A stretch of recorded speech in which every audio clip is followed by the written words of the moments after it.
you were saying it stopped recording. Now we're back again. So you turned out you never wanted to really go to Oxford. I never wanted to go to Oxford. I wanted to go to Cambridge. And he sort of said, you should have told me. I sort of shrugged. I didn't. No one asked me. Right. I mean, we were actually. This is a prejudice on the part of the teacher. The teacher in the third year six was an Oxford man, and so he always pushed people to Oxford. Right. But I wanted to go to Cambridge because I'd always supported Cambridge in the boat race. Which shows you already had an interest. I already had an interest. I mean, the trivial, non-academic interest. Right. Huh. So the choice I made was to take the St. Catherine's exams, Which is the history. St. Catherine's would have been a history. It was a history exam for St. Catherine's. Because St. Catherine's you is a can history also college. apply for Cambridge and take a biology exam for that matter. But this is narrowed down to just one particular theme. I travelled to Cambridge. You had to go to Cambridge or Oxford to sit these exams, and they put you up overnight.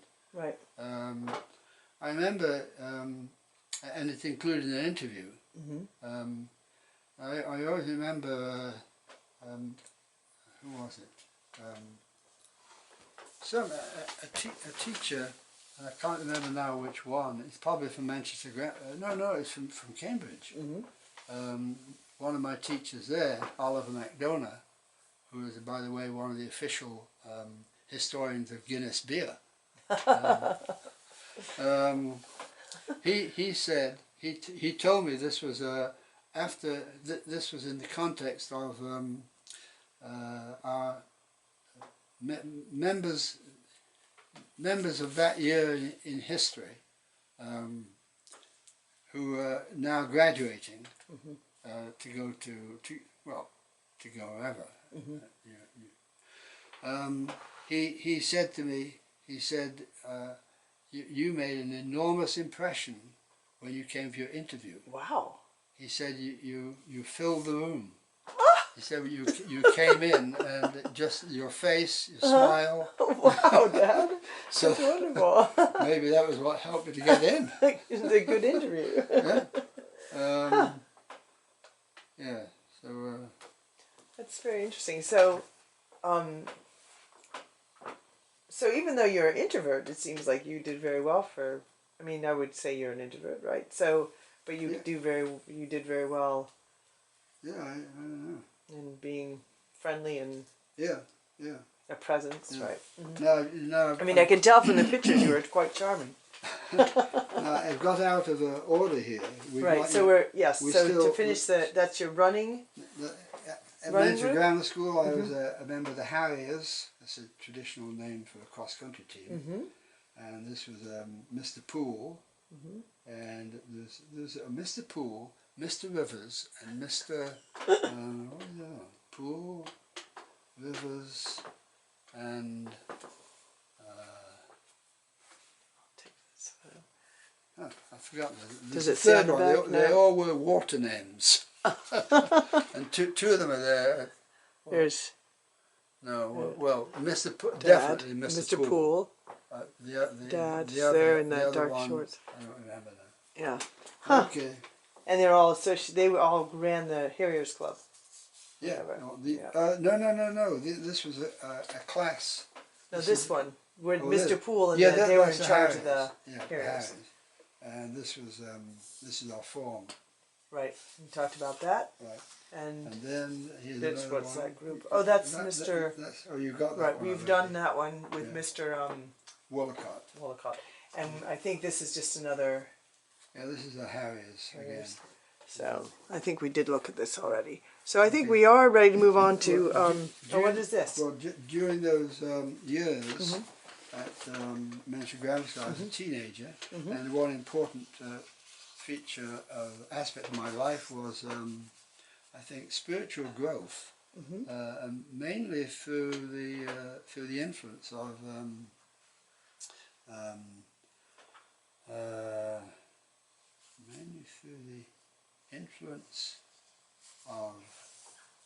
Val Grieve.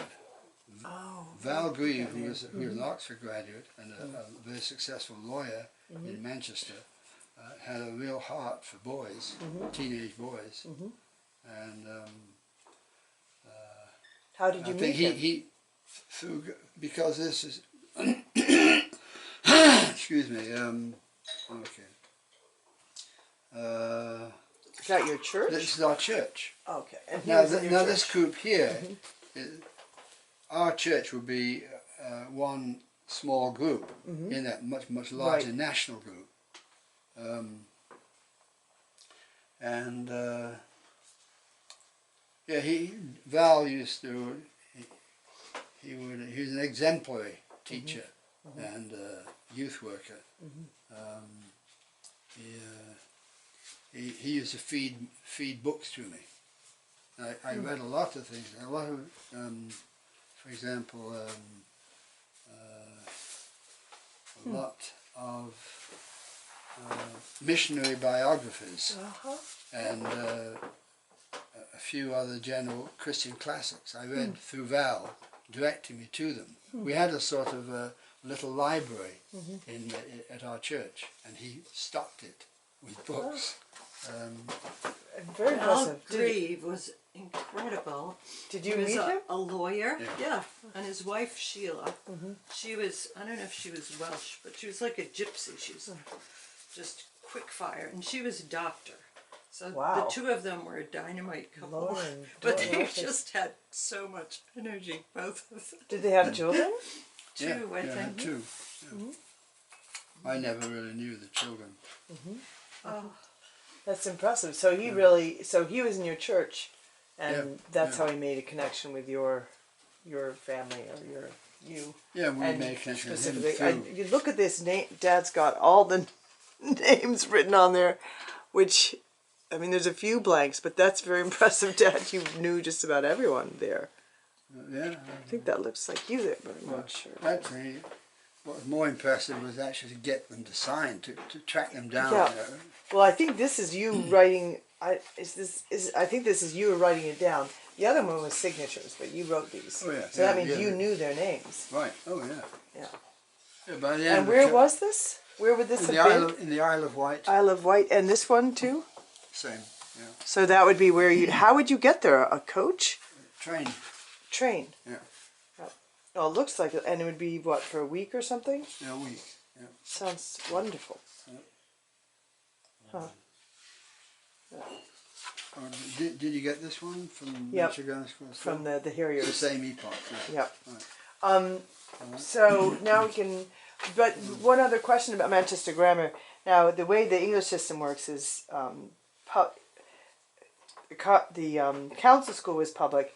Manchester Grammar was public, according to American terms. In other words, non-fee bearing, but Well, actually- you had to get into it. Yeah, but it was actually in my epoch that that classification of Right. schools began to receive aid, state aid. Okay. So that made it possible for me to go to Manchester Grammar School because at least my brother Brandon, and maybe Roger too, but certainly Brandon, qualified to go to Manchester Grammar, but it would have required my father paying a fee, which he couldn't afford. So by I that was- time you went, there by was the time it changed. In fact, about the same year it changed. I was able to go there. and you had to sit an exam to get into it, though. Is that Two correct? exams. 2 exams to get into Manchester Grammar Yeah. in the first place. First exam was to sort out those who were not particularly bright, but just wanted to go to a posh school, Right. an achieving school. Right. And Manchester Grammar School was the highest performing school in the British Isles. Wow. It was top notch. But I'd go to an interview for universities before I realised that I could apply for Oxford and Cambridge. And you sit down and in the interview room, you're waiting for your turn to Right. go and be interviewed. And as soon as the other kids in the room heard that I was from Manchester Grammar, they went, "Oh no!" You threw in the top-notch one. Interesting. So were the people that you attended Manchester Grammar with, did they tend to be from a more affluent family than yours? Or were there was more of a mix? They tended to be. Yeah. Well, the fact that my father, I mean, talk about genetics, my father was a very intelligent man. He'd never been allowed the opportunity to become better educated because his grandfather forced him to go to leave school. Right. Yeah. And I think you said he forced him to be apprenticed to a butcher. Yeah, right. Until he was of age, and then he 18, left. then he, yeah. But I think you said he was an inventor, No. right? Your father, didn't he invent some kind of painter? Oh, he. Didn't? Oh, Am I getting no, confused? actually, what he did do, He was inventive. He didn't. Oh. he produced. They had a factory, and he produced a particular type of baby carriage pram, That's right. which was small enough to qualify for being regarded as a toy, but large enough for the average child. And they got a killing on that. And he didn't get the benefits He didn't of that. get the benefit because the greedy people who owned the business kept Right. it. In fact, let's see, they sold the business. They sold the business, and a former rival to them offered my father was a general manager or something like that. They offered him a relatively menial job. I mean, a level below Where he was. where he was. And yet Before he was the right. one who, in fact, had Right. made it possible. So that's. And didn't he? I believe there's a couple more stories that you told me. One was that he was that he was let go from a job because he was seen as fomenting Yeah, that's good. socialist sentiment, communist something. No. He would critique. Everyone listened to the radio in England, and I guess in other countries too, during the war, and he would detect exaggerations or contradictions in the reportage, and that caused immediately got the backs up of traditional loyalist Englishmen. So he got sacked, lost the job. It was his own fault, but you can understand from his background. And he was always a socialist, Labour. And then he worked on the train line. He worked ticket office, in which he had to bicycle 7 miles Each way? each way. That was his next job because that's what he could get. Yeah, 7 miles, get, so 40 miles a day. So it was very hard, and having as many children as he had. No wonder he was the only one who got the loo paper. He deserved a reward for such a punishing life. Yeah, and the only other thing, maybe before we leave that subject, is about your father. Spiritually, I bet. It seems very important that I believe you've told me that initially you children were sent to Sunday school and your parents stayed home. Yeah. And then you told me the story about your father and what changed that. Yeah. Sunday school in England in those days was always on a Sunday afternoon for 1.5 hours or something.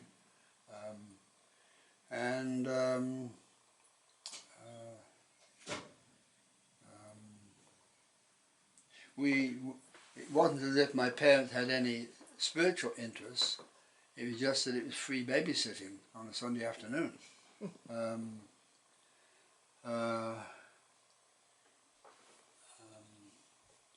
But the church was a low church Anglican.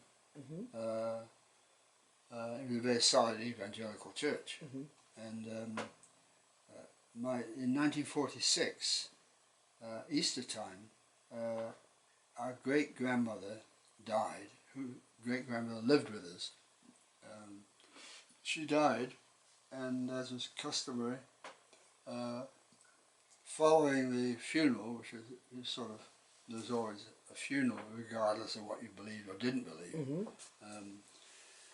Following the funeral, it's traditional to attend church, and so indeed for the first time, the whole family attended the local church, St Cuthbert's, and my father and the minister of St Cuthbert's was Bernard Gooke, odd name, Bernard Gookie, and my father, coming out of church, said to my mother something like, "We're going to come back again next week," and she whispered to herself, "We'll see about that." Well, my father meant it, and obviously the Holy Spirit was working, and so within a fairly short time he confessed Christ, became a Christian, and to the delight, I'm sure, of Mr. Cook, the front row was always filled every week by Jacksons. by Jacksons. Incidentally though, my two oldest siblings, Roger and Margot, had already been going to the youth division of the church, and they had themselves personally become Christians. Right. Well, let's see.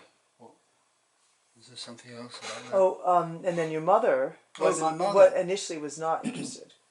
Initially, my mother's not interested, but I mean, she went to church because her husband did.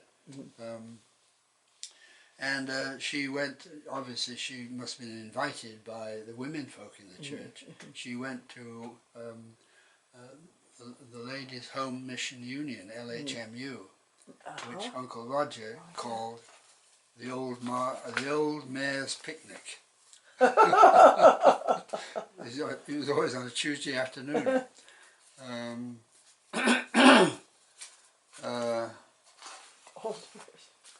She, and on one occasion there was the president or the leader of the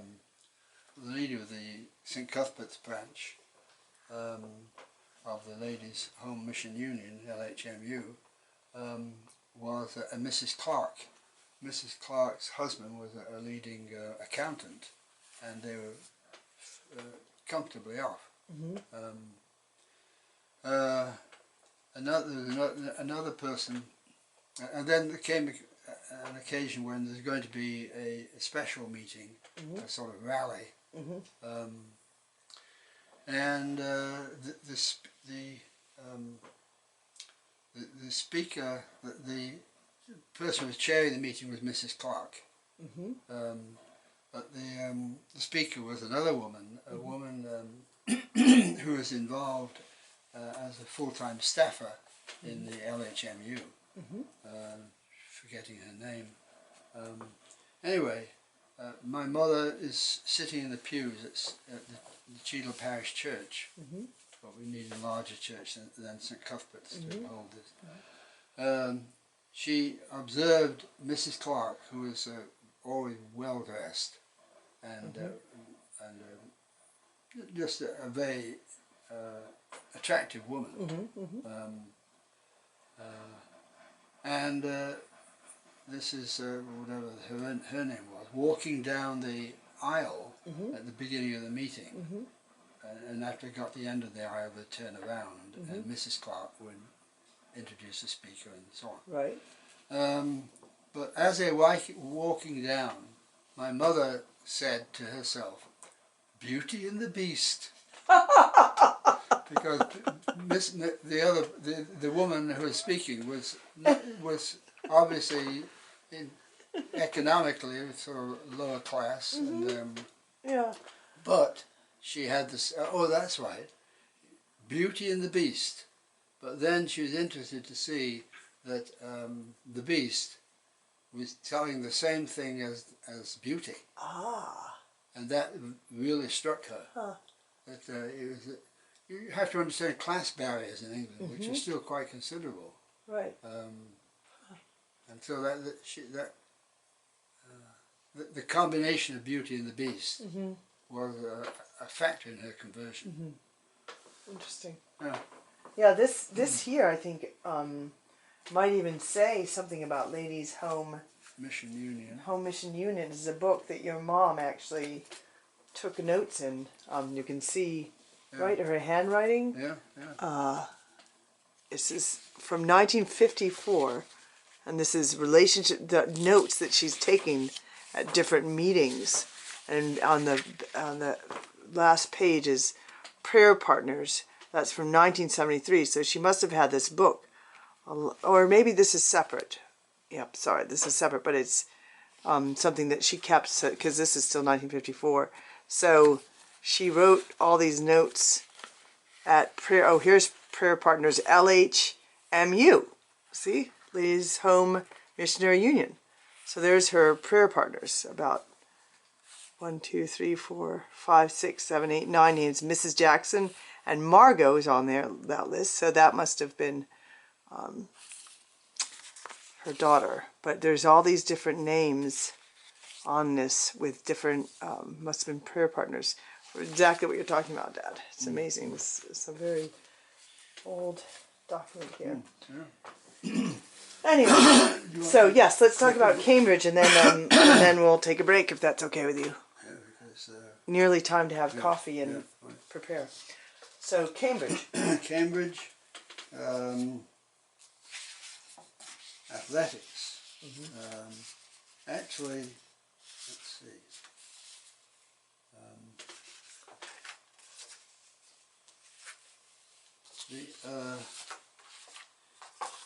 What happened at the beginning of the academic year in Cambridge, or Oxford for that matter, or any of the university, is that the sports, the representatives of sports are fishing for new members. So